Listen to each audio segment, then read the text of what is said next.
నమస్తే, welcome to non stop news. నేను కవిత. నేను ఈశ్వర్. విజయనగరం ఉగ్ర కుట్ర కేసులో కీలక పరిణామం చోటు చేసుకుంది. 8 రాష్ట్రాల్లో 16 చోట్ల ఎన్ఐఏ సోదాలు చేపట్టింది. ఏపీ, తెలంగాణ, తమిళనాడు, జార్ఖండ్, ఢిల్లీ, యూపీ, బీహార్, మహారాష్ట్రలో ఎన్ఐఏ సోదాలు చేస్తోంది. ప్రధాన నిందితుడు ఆరిఫ్ హుస్సేన్ ను అరెస్ట్ చేశారు ఎన్ఐఏ. నేపాల్ మీదుగా దుబాయ్ పారిపోతుండగా ఎన్ఐఏ పట్టుకుంది. ఇప్పటికే హైదరాబాద్ కు చెందిన సిరాజ్, సమీర్ తో పాటు 5గురిని అరెస్ట్ చేశారు. దేశవ్యాప్తంగా ఉగ్ర దాడులకు నిందితులు కుట్ర పన్నారని ఎన్ఐఏ చెబుతోంది.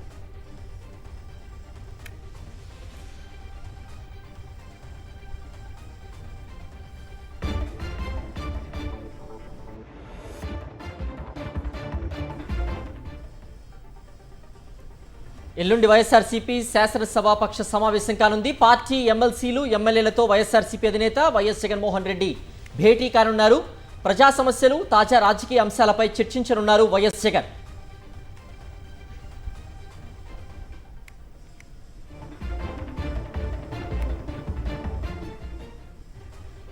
విద్యుత్ శాఖ ఏడీఈ అంబేద్కర్ అరెస్ట్ అయ్యారు. ఆదాయానికి మించిన ఆస్తుల కేసులో ఏసీబీ అధికారులు ఆయన్ను అరెస్ట్ చేశారు. అంబేద్కర్ భారీగా అక్రమాస్తులు కూడబెట్టినట్లుగా గుర్తించారు. ఉదయం అంబేద్కర్ నివాసంలో ఏసీబీ సోదాలు నిర్వహించారు.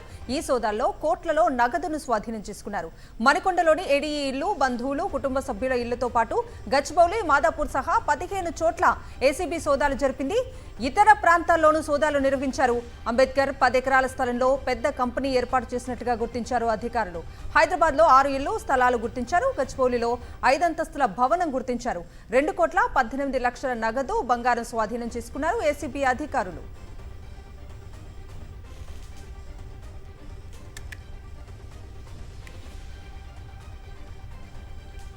ఆంధ్రప్రదేశ్లో రైతు కన్నీరు పెడుతున్నాడు. ఏ పంట వేసినా నష్టమే, ఏ పంటను అమ్ముకుందామన్నా గిట్టుబాటు ధర లేదు. తోతాపుడి మామిడి దగ్గర నుంచి గుంటూరు మిర్చి, ఒంగోలు పొగాకు రైతు, మదనపల్లి టమాటా రైతు, కర్నూలు ఉల్లి రైతు వరకు అందరూ కన్నీరు పెడుతున్నారు. దేవుడా ఆదుకో అనే ఓర్పు, ఓపిక కూడా రైతు కోల్పోయాడు. రైతులను కూటమి ప్రభుత్వం పూర్తిగా గాలికి వదిలేసింది. పంటకు గిట్టుబాటు ధర లేదని రైతులు అంటే చాలు కేసులు పెడుతున్నారు. ఒక పక్క యూరియా కష్టాలు, మరోపక్క కష్టపడి పంట పండిస్తే గిట్టుబాటు ధర లేదు. ఏం చేయాలో తోచక రైతులు పురుగుల మందు డబ్బా పట్టుకుంటున్నాడు. ప్రభుత్వ పెద్దలు పట్టించుకోరు, అధికారులు పట్టించుకోరు. ప్రతిపక్షం రైతుల తరఫున ఉంటే నిలబడితే నేతల మీద కేసులు పెడుతున్నారు. ఏపీలో అరాచకం రాజ్యమేలుతోందని రైతులు అంటున్నారు. రవాణా ఖర్చులు కూడా రాలేని పరిస్థితుల్లో పంటను దున్నేస్తున్నారు, పీకేస్తున్నారు. ఒక ఉల్లి రైతు పంటను రోడ్డు మీద పడేసి రోడ్డు మీదే పడుకొని కన్నీరు పెట్టుకున్నాడు. మార్కెట్కు తెచ్చిన పంటను అమ్ముదామంటే రవాణా ఖర్చులు కూడా రాని పరిస్థితి. తిరిగి ఇంటికి తీసుకెళ్లడానికి కూడా పైసలు లేక రైతులు మార్కెట్లోనే పంటను వదిలేసిపోతున్నారు. జనం ఎగబడి ఉల్లి బస్తాలను ఫ్రీగా ఎత్తుకెళ్తున్నారు. కర్నూలు మార్కెట్ యార్డ్లో ఇది పరిస్థితి.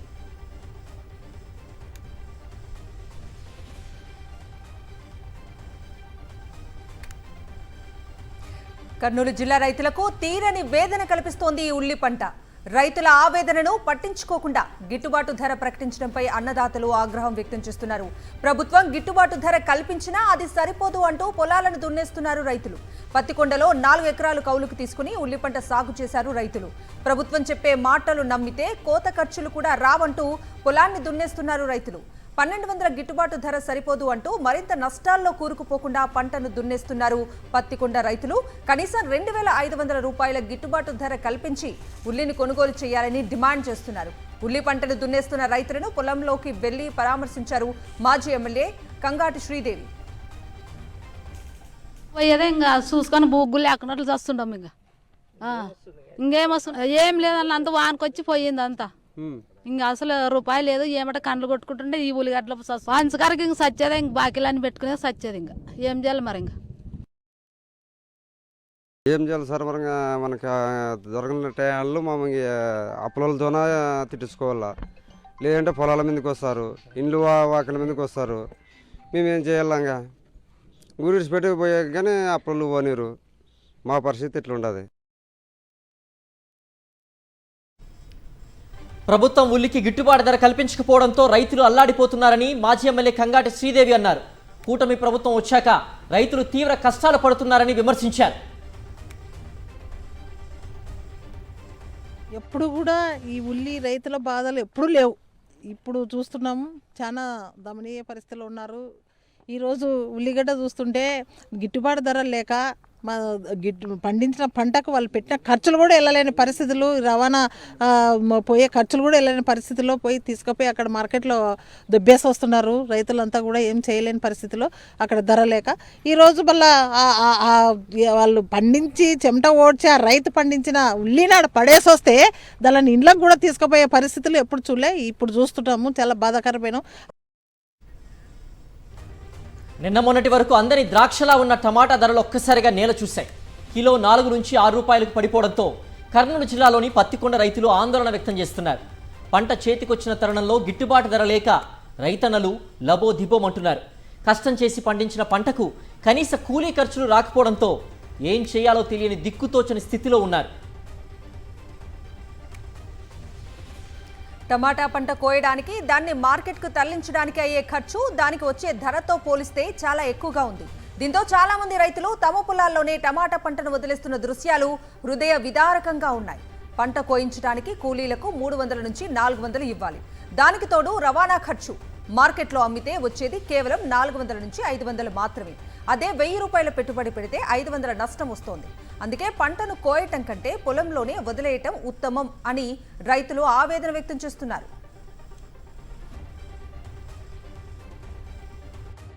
ఏంటంటే ఉపాసం ఉండేది అంతే, ఏం లేదు. చూడండి ఇట్లా ముఖం పోవాలి అంతే. మా బాకీలో అడుగుతుంటారు.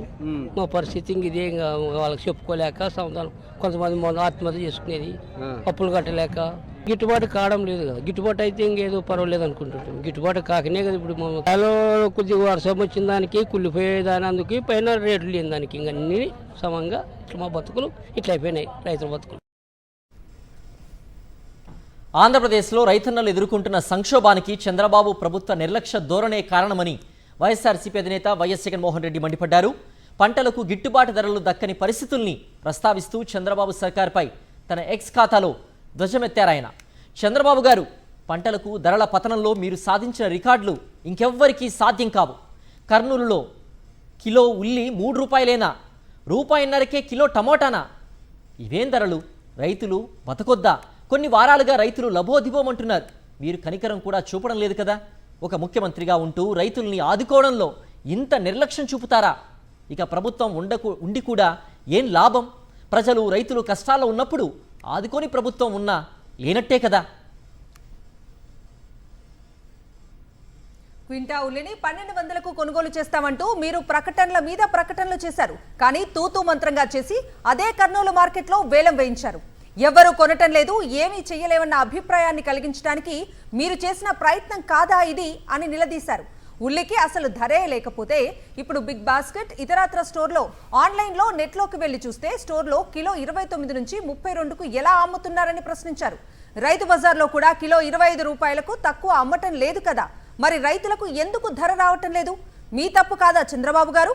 ఇంత జరుగుతున్నా రైతులను ఆదుకోవటానికి మీరు కనీసం దృష్టి పెట్టకపోవటం అన్యాయం అని ధ్వజమెత్తారు వైఎస్ జగన్మోహన్ రెడ్డి. అటు టమాటా ధరలు కూడా దారుణంగా పడిపోయినా పట్టించుకోవటం లేదు. కొనేవారు లేక పంటలను రోడ్డు మీదే పారబోస్తున్నారు. చంద్రబాబు గారు తక్షణం రైతుల పంటలను కొనుగోలు చేసి వారికి అండగా నిలబడి మానవత్వాన్ని చూపండి అంటూ హితవు పలికారు వైఎస్ జగన్.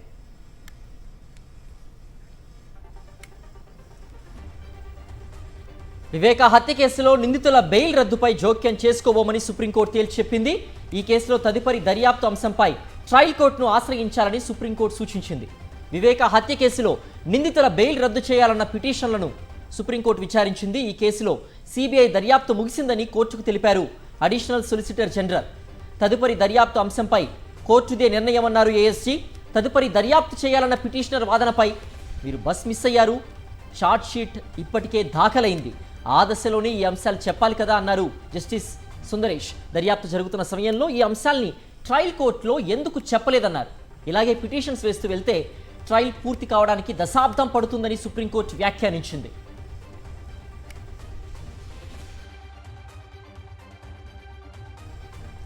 రాష్ట్ర అభివృద్ధి గ్రోత్ రేట్ చంద్రబాబు హయాంలో దారుణంగా పడిపోయింది అని, కరోనా ఉన్న జగన్ హయాంలో రాష్ట్ర గ్రోత్ రేట్ భారీగా పెరిగిందని గుర్తు చేశారు మాజీ ఎమ్మెల్యే గడికోట శ్రీకాంత్ రెడ్డి. రాష్ట్ర అభివృద్ధి ఎలా చేయాలో చంద్రబాబు ఆలోచించాలని, అది వదిలేసి 2047 విజన్ పేరుతో డ్రామాలు ఎందుకంటూ ప్రశ్నించారు. కనీసం రైతులకు యూరియా అందించలేని కూటమి ప్రభుత్వం ఉంటే ఏంటి, పోతే ఏంటి అని ఆగ్రహం వ్యక్తం చేశారు శ్రీకాంత్ రెడ్డి. నీ వల్ల నీ ప్రతిపక్ష నాయకుడిగా ఉండి నీ యొక్క 2 కళ్ళ సిద్ధాంతంతో రాష్ట్రాన్ని విడగొట్టావు. తర్వాత 5 సంవత్సరాలు పరిపాలన చేసావు. నువ్వు ఈరోజు అంటున్నావు గ్రోత్ రేట్ గురించి మాట్లాడుతున్నావు, జిఎస్టీపీ గురించి మాట్లాడుతున్నావు, పర్ క్యాపిటల్ ఇన్కమ్ గురించి మాట్లాడుతున్నావు. మరి ఫిగర్స్ ఉన్నాయి కదా, 2014 నుంచి 19 వరకు గ్రోత్ రేట్ ఎంత ఉంది, యావరేజ్ గ్రోత్ రేట్ ఎంత? 19 నుంచి 24 వరకు 2 సంవత్సరాలు పూర్తిగా కరోనా ఉన్నా కూడా ఎలా ఉన్నింది? నేషనల్ యావరేజ్ ఎంత, మన స్టేట్ యావరేజ్ ఎంత అనేది ఉంది కదా. నేషనల్ యావరేజ్ కన్నా కూడా మన స్టేట్ యావరేజ్ గత 5 జగన్ గారి పరిపాలనలో నేషనల్ యావరేజ్ తీసుకునే దానికన్నా దాదాపుగా 1% ఎక్కువ మన స్టేట్. ఇంత కరోనా లాంటి దారుణమైనటువంటి పరిస్థితులు ఉన్నా, ఇంత వెల్ఫేర్ చేసి సామాన్యుడికి అందుబాటులో ఉన్న మన జిఎస్డిపి మనం చూస్తే కన్నా గ్రోత్ రేట్లో నేషనల్ యావరేజ్ కన్నా ఈ స్టేట్ బాగుంది. ఏపీలో మద్యం ఏరులై పారుతోంది. దక్షిణ భారతదేశంలోని అత్యధికంగా ఏపీలోనే మద్యం వినియోగం ఉంది.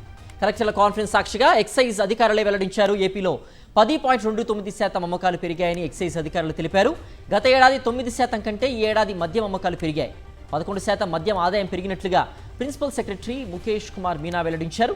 ఏపీలో విచ్చలవిడి బెల్ట్ షాపులతో భారీగా పెరిగిన మద్యం వినియోగం పెరిగింది. మద్యం పర్మిట్ రూములతో బార్లకు ముందుకు రావడం లేదని వెల్లడించారు మంత్రి అచ్చెన్నాయుడు.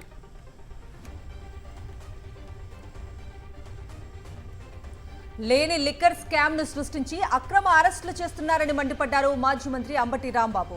వైఎస్ జగన్ చుట్టూ ఉండే నేతలను అరెస్ట్ చేయటమే లక్ష్యంగా సిట్ పనిచేస్తోందన్నారు. వైఎస్ఆర్సీపీ నేతలపై ఎన్ని అక్రమ కేసులు పెట్టినా తట్టుకుంటామని తెలిపారు. అసలు స్కామే జరగనప్పుడు ఆధారాలు ఎలా ఉంటాయని ప్రశ్నించారు ఆయన. సన్నిహితంగా మెలిగిన వారిని, లోకేష్ గారికి చంద్రబాబు నాయుడు గారికి కక్ష ఉన్న వాళ్ళని ఈ కేసులో గుచ్చి జైల్లో పెట్టడం, ఆ జైలు నుంచి బయటికి రాకోకుండా నిర్బంధించేటటువంటి కార్యక్రమం సుదీర్ఘకాలం, ఎంతకాలం అయితే అంతకాలం చేసేటటువంటి కార్యక్రమం చేయటం అనేదే దీనిలో ఉద్దేశం.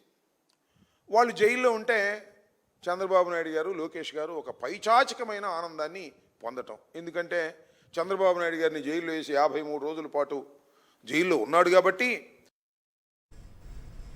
విజయవాడ ఉత్సవ్కు కేటాయించిన స్థలంపై హైకోర్టు స్టే విధించింది. గొల్లపూడిలోని దేవాదాయ శాఖ స్థలంలో విజయవాడ ఉత్సవ్కు టీడీపీ నేతల ప్రయత్నం చేశారు. టీడీపీ నేతలకు వ్యతిరేకంగా ఆర్ఎస్ఎస్ ప్రతినిధులు కోర్టుకెళ్లారు. గొల్లపూడిలోని దేవాదాయ శాఖ భూమిని వినియోగించొద్దని కోర్టు ఆదేశించింది. వ్యవసాయ భూముల్ని వ్యవసాయేతర అవసరాలకు ఎలా ఉపయోగిస్తారని హైకోర్టు ప్రశ్నించింది. గోల్ఫ్ కోర్సుకు 5 ఎకరాల కేటాయింపు ప్రతిపాదనపైన స్టే విధించింది. భూముల్ని యథాతథ స్థితికి తీసుకురావాలని హైకోర్టు ఆదేశించింది. తదుపరి విచారణ 2 వారాలకు వాయిదా వేసింది హైకోర్టు. ఈ కేసులో ఇంప్లీట్ పిటిషన్ వేశారు మాజీ మంత్రి పేర్ని నాని. కౌంటర్ దాఖలు చేయాలని ప్రతివాదుల్ని హైకోర్టు ఆదేశించింది.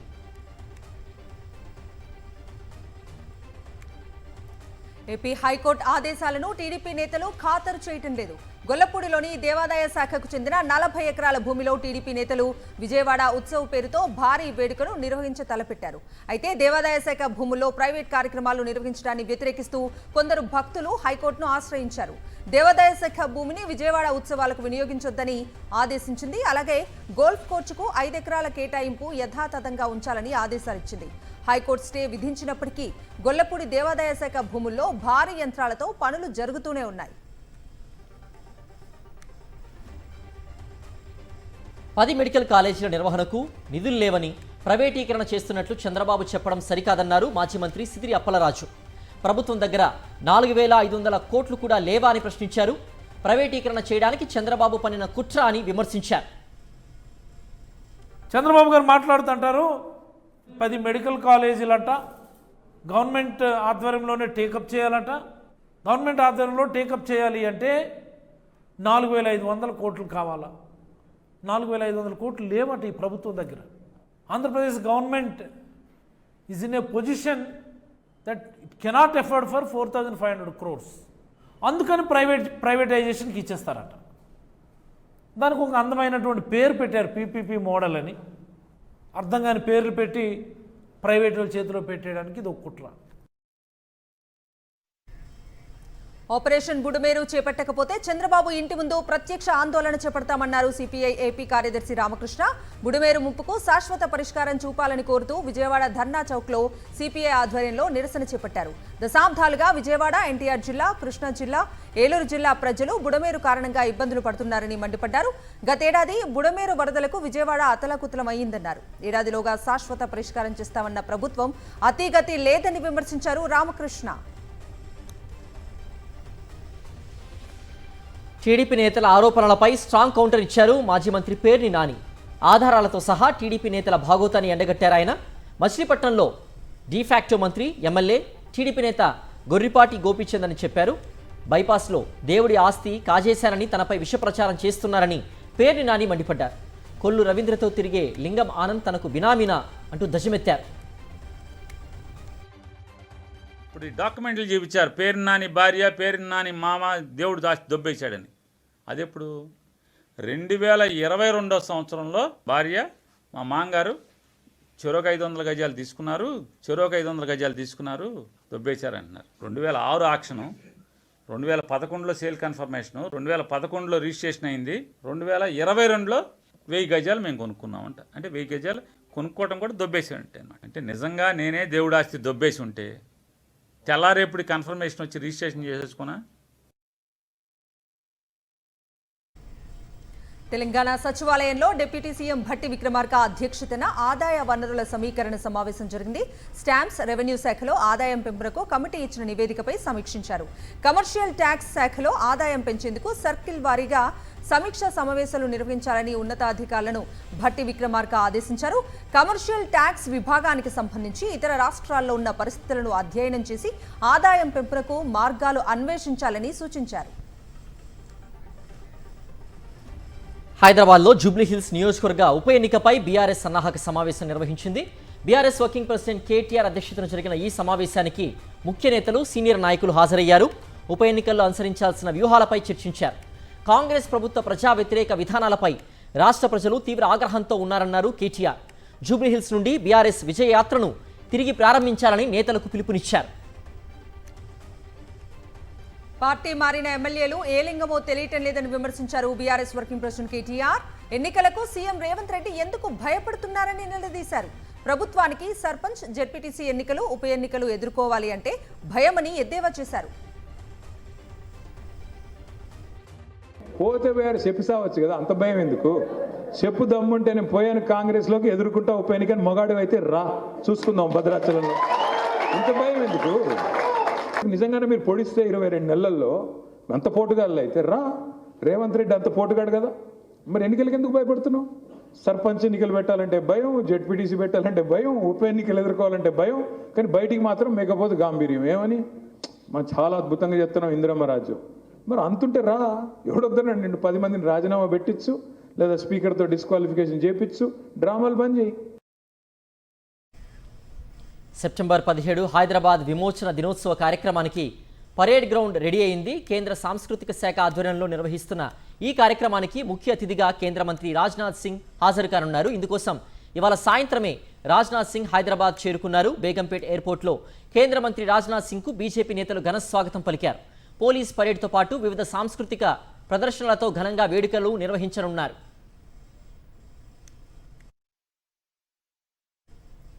తెలంగాణ విలీన దినాన్ని గాంధీ భవన్లో ఘనంగా జరుపుతామన్నారు టీపీసీసీ చీఫ్ మహేష్ కుమార్ గౌడ్. నిజాంకి వ్యతిరేకంగా పోరాడింది కాంగ్రెస్ పార్టీయేనన్నారు. బీజేపీ ప్రజల్ని కన్ఫ్యూజ్ చేసే ప్రయత్నం చేస్తోందని మండిపడ్డారు. ఆనాడు బీజేపీ, బీఆర్ఎస్లు ఎక్కడున్నాయని నిలదీశారు మహేష్ కుమార్ గౌడ్. కొన్ని దశాబ్దాలుగా కాంగ్రెస్ పార్టీ తెలంగాణ విలీన దినోత్సవం జరుపుకుంటా ఉంది. రేపు కూడా గాంధీ భవన్లో, అదేవిధంగా జిల్లా హెడ్ క్వార్టర్లో తెలంగాణ విలీన దినోత్సవం జరుపుకుంటా ఉన్నాం. బీజేపీ వారు ఇవాళ విమోచన దినమని ప్రజల్ని కన్ఫ్యూజ్ చేసే ప్రయత్నం చేస్తా ఉన్నారు. వాస్తవానికి నిజాంకు వ్యతిరేకంగా పోరాడింది ఆనాడు రామానంద తీర్థ ఆధ్వర్యంలో కాంగ్రెస్ పార్టీ, దాంతోపాటు కమ్యూనిస్టులు. ఆనాడు బీజేపీ వారు సోయలేదు, బీఆర్ఎస్ పార్టీ పుట్టిన లేదు. ఉపరాష్ట్రపతి ఎన్నికల్లో రేవంత్ రెడ్డి అడ్డంగా దొరికిపోయారని బీఆర్ఎస్ ఎమ్మెల్యే కౌశిక్ రెడ్డి విమర్శించారు. తెలంగాణ ఎంపీల ఓట్లు రేవంత్ అమ్ముకున్నారని ఆరోపించారు. కాంగ్రెస్ ఎంపీల ఓట్లు బీజేపీకి పడ్డాయని చెప్పారు. కాంగ్రెస్ నేత జయరాం రమేష్ 315 ఓట్లు పడ్డాయని చెబితే ఎలక్షన్ కమిషన్ మాత్రం సుదర్శన్ రెడ్డికి 300 ఓట్లు మాత్రమే చెప్పిందన్నారు. మరి 15 ఓట్లు ఎటు వెళ్ళాయని అడిగారు. తెలంగాణకు చెందిన 8 మంది కాంగ్రెస్ ఎంపీలు ఎన్డీఏ అభ్యర్థికి ఓటు వేశారని అన్నారు. తెలంగాణకు రేవంత్ ద్రోహం చేశారని మండిపడ్డారు. వైస్ ప్రెసిడెంట్ ఎలక్షన్ అనేది మొన్న జరిగింది. రేవంత్ రెడ్డి గారు అడ్డంగా మరొక్కసారి దొరికిపోయిండు. జయరాం రమేష్ గారేమో 315 ఓట్లు పడ్డాయి అని చెప్తాడు. 300 ఓట్లే ఎట్లా పడ్డాయి అంటే 15 ఓట్లు ఎటు పోయినాయి అంటే ఈ 15 ఓట్లల్లా 8 తెలంగాణ కాంగ్రెస్ పార్టీ ఎంపీ ఓట్లన్నీ కూడా బీజేపీ క్యాండిడేట్కి ఇలా ఓట్లు వేసిండు అనేది స్పష్టంగా అర్థమవుతుంది. టీటీడీ నిఘా వ్యవస్థ పూర్తిగా విఫలమైందని విమర్శించారు టీటీడీ మాజీ చైర్మన్ భూమన కరుణాకర్ రెడ్డి. తనపై తప్పుడు కేసు పెట్టి జైల్లో వేసినా చెప్పటం ఆపే ప్రసక్తే లేదన్నారు. స్వచ్ఛమైన హిందువులు ధర్మం పట్ల నమ్మకం ఉన్న వాడిని అని చెప్పారు. ఎన్ని కేసులు పెట్టినా భయపడే ప్రసక్తే లేదన్నారు. రాజకీయాలంటే హిందూ ధర్మ పరిరక్షణమే ముఖ్యమన్నారు. మీ హయాంలో ఏం జరుగుతోంది అని నేను ఎత్తి చూపితే అది శనిగ్రహ విగ్రహం అని మాట్లాడతారా? శనిగ్రహానికి శంకు చక్రాలు ఉంటాయా? ఏం మాట్లాడతారండి? మీ ఇష్టం వచ్చినందుకు చేసుకోండి. ఎన్ని కేసులైనా ఇరికిచ్చి నన్ను జైల్లో పెట్టండి. నేను హైందవ ధర్మం కోసమని పోరాడకుండా ఉండేటువంటి ప్రసక్తి లేనే లేదు. ఏపీలో మళ్ళీ ఆరోగ్యశ్రీ సేవలు ఆగిపోయాయి. చంద్రబాబు ప్రభుత్వ వైఖరితో విసిగిపోయిన నెట్వర్క్ ఆసుపత్రులు మరోసారి సమ్మబాటు పట్టాయి. బకాయిలు చెల్లించమని ఎన్నిసార్లు ప్రాధేయపడినా ప్రభుత్వం పట్టించుకోకపోవడంతో సోమవారం నుంచి ఆరోగ్యశ్రీ కింద ఉచిత అవుట్ పేషెంట్ సేవలు నిలిపివేశాయి. సేవలు నిలిపివేసినట్లుగా AP speciality hospitals association Aarogyasri CEO Dinesh కుమార్కు లేఖ రాసింది. ప్రభుత్వం వేల కోట్ల బకాయిలు పెట్టడంతో ఆసుపత్రుల నిర్వహణ కూడా కష్టంగా మారిందని, ఈ పరిస్థితుల్లో ఉచిత ఓపీ ఇన్వెస్టిగేషన్ సేవల్ని అందించలేమని ఆ లేఖలో స్పష్టం చేశారు.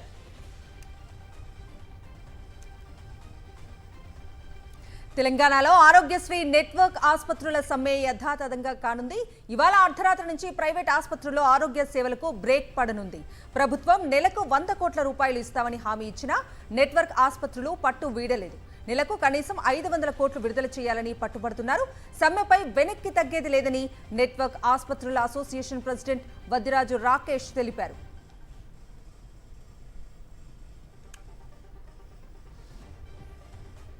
నేషనల్ అప్డేట్ చూద్దాం. తమిళనాడు అసెంబ్లీ ఎన్నికలకు సిద్ధమవుతున్న విజయ్ పార్టీ టీవీకే ప్రచార జోరు పెంచింది.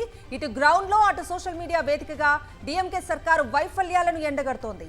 ఈ క్రమంలో టీవీకే రిలీజ్ చేసిన ఏఐ వీడియో సంచలనంగా మారింది. అన్నాదురై స్టాలిన్ ప్రభుత్వాన్ని విమర్శిస్తూ విజయ్ ను ప్రశంసిస్తున్నట్లు వీడియోను క్రియేట్ చేసింది టీవీకే. సమర్థమైన నాయకుడిగా తమిళనాడును ముందుకు నడిపించాలని విజయ్ కు అన్నా పిలుపునిస్తున్నట్లుగా చూపించింది. బీజేపీ డీఎంకేలతో పొత్తు లేదని తేల్చి చెప్పిన విజయ్ అన్నాదురై అడుగుజాడల్లో నడుస్తామని గతంలోనే ప్రకటించారు.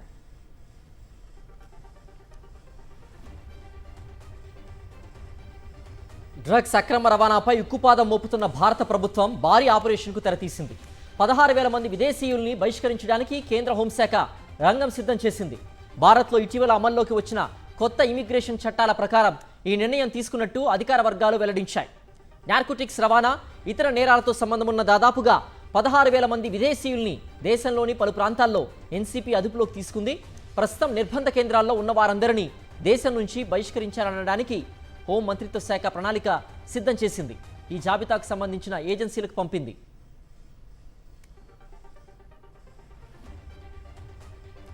హిమాచల్ ప్రదేశ్లోనూ పలు ప్రాంతాల్లో భారీ వర్షాలు అతలాకుతలం చేశాయి. రాష్ట్రంలో రాత్రి నుంచి కురుస్తున్న వర్షాలు జనజీవనాన్ని స్తంభింపజేశాయి. మండిలోని ధరంపూర్ బస్టాండ్లో వరద బీభత్సం సృష్టించింది. బస్టాండ్లో నిలిపి ఉన్న బస్సులు వరద ప్రవాహంలో కొట్టుకుపోయి చెల్లాచెదురయ్యాయి. భారీ వర్షాల కారణంగా హిమాచల్ ప్రదేశ్లోని 3 జాతీయ రహదారుల్లో వాహనాల రాకపోకలు స్తంభించాయి. 493 సాధారణ రోడ్లలో రాకపోకలకు అంతరాయం ఏర్పడింది. మండితో పాటు కన్నౌర్, కులు, బిలాస్పూర్లో భారీ వర్షాలు బీభత్సం సృష్టించాయి.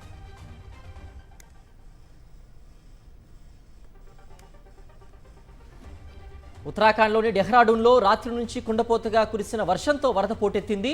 జనావాసాల్లో ఇళ్ల మధ్య నుంచి ప్రవహించిన వరద ప్రవాహంలో 2 వ్యక్తులు గల్లంతయ్యారు. వరద ఉధృతి దాటికి ఒక పార్క్ పూర్తిగా తుడిచిపెట్టుకుపోయింది. పలు వాహనాలు కొట్టుకుపోయాయి. లోతట్టు ప్రాంతాల్లోని ఇళ్లలోకి వరద నీరు భారీగా చేరింది. డెహ్రాడూన్ దగ్గర థమ్సా నది వరద ప్రవాహం ఉగ్రరూపం దాల్చింది.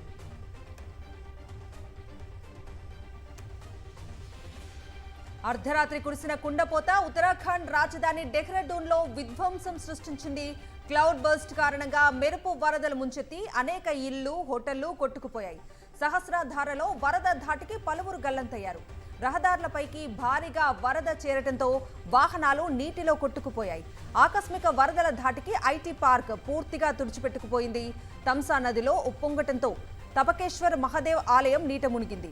డెహ్రాడూన్లోని వరద ప్రభావిత ప్రాంతాల్లో ఉత్తరాఖండ్ సీఎం పుష్కర్ సింగ్ ధామీ పర్యటించారు. సహాయక చర్యలను స్వయంగా పర్యవేక్షించారు.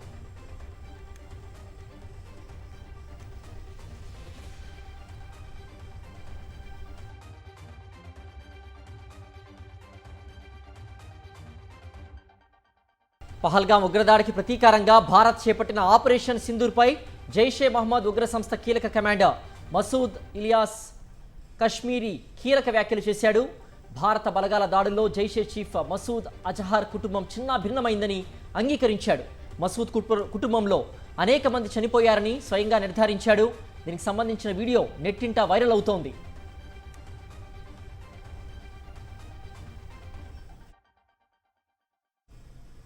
ఓ కార్యక్రమంలో మాట్లాడిన మసూద్ అలియాస్ కశ్మీరీ పాక్ సరిహద్దులను రక్షించుకునేందుకు తాము ఉగ్రవాదాన్ని స్వీకరించి ఢిల్లీ, కాబూల్, కాందహార్లతో పోరాడామని, అన్నింటినీ త్యాగం చేశామని చెప్పుకున్నాడు.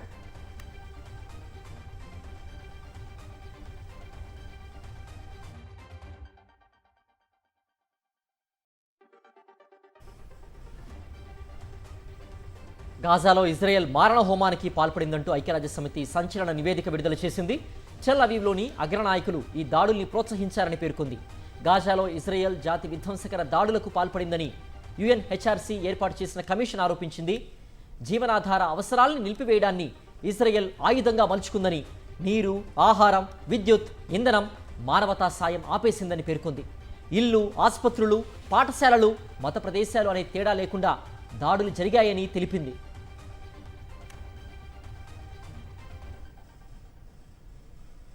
Coming to business updates. Bharat America మధ్య వాణిజ్య చర్చల్లో పురోగతి. అమెరికా ఫెడ్ 25 బేసిస్ పాయింట్ల మేర వడ్డీ రేటు తగ్గిస్తుందన్న అంచనాలతో దేశీయ స్టాక్ మార్కెట్ సూచీలు రాణించాయి. ఆసియా మార్కెట్ల నుంచి సానుకూల సంకేతాలు. డాలర్తో రూపాయి మారకం విలువ బలపడటం కూడా కలిసొచ్చింది. దీంతో ఒకరోజు స్వల్ప విరామం తర్వాత సూచీలు మళ్లీ లాభాల పాట పట్టాయి. సెన్సెక్స్ 600 పాయింట్లు లాభపడగా నిఫ్టీ 25,200 ఎగువన ముగిసింది.